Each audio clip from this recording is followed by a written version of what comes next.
Now, every major transformation in my life, whether it was in seeking knowledge, whether it was in business, whether it was in fitness, it was based on stepping away from people, from noise, and from comfort.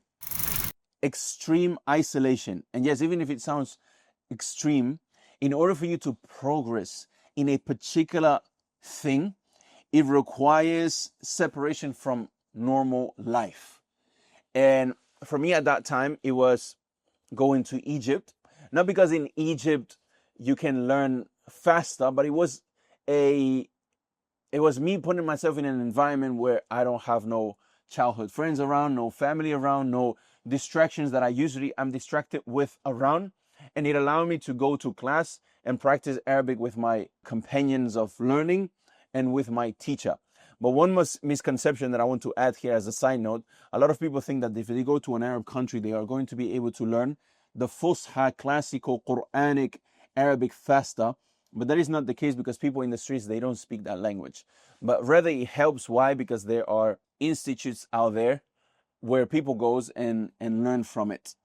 But likewise, those same things that will allow you to learn the language, you can achieve them from wherever you are right now. From London, from New York, from Berlin, in Germany, from Toronto, it doesn't matter. Now, every major transformation in my life, whether it was in seeking knowledge, whether it was in business, whether it was in fitness, it was based on extreme stepping away from people, from noise, and from comfort. When it came to fitness, I had to force myself to eat things that I don't necessarily want to eat on a day-to-day basis in order for me to achieve my fitness goals. When it came to seeking knowledge, I had to cut off from some of the things that I might want to do, or my nafs wants to do on a day-to-day basis, like wasting time with my childhood friends, or going to just spend 3 hours just sitting down talking about nothing with my childhood friends.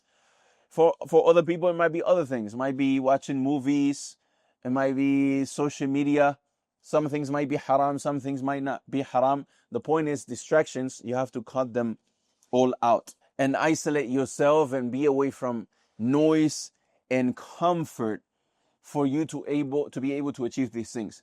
Now, these days, I'm actually in London right now. Just came here for a few days, and I have realized one thing. I've realized that people, if they live here, and the reason why I realized this is because I came here and I was trying to reach out to people to tell them I'm in London, let's meet up. And multiple times they told me, oh, I'm working until this time, and then it's too late, or I'm starting to work at this time. And what I've realized is that the average person will have responsibilities. That will be work, that will be studies at university. And then at the end of the day, you are going to be so tired that you don't even have time to actually work on other missions that you might have. Like, for example, learning the Arabic language. But it's so important that you are able to fight through it, especially in these years that you perhaps don't have a family yet, or you don't have many children, many responsibilities.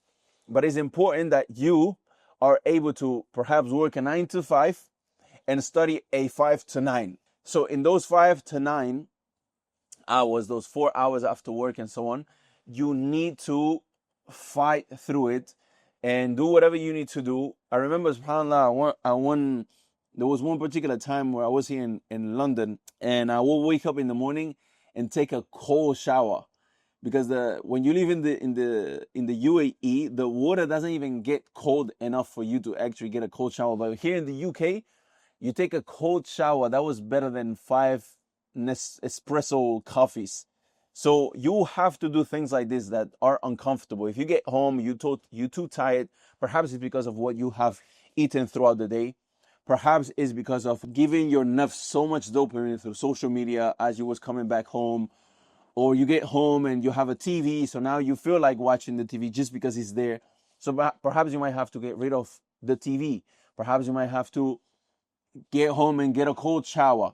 But the point is, you have to be able to work in discomfort and in extreme isolation. And that might mean that you are not going to see the friends that you see now every day after work, because you are trying to learn the Arabic language within the next year.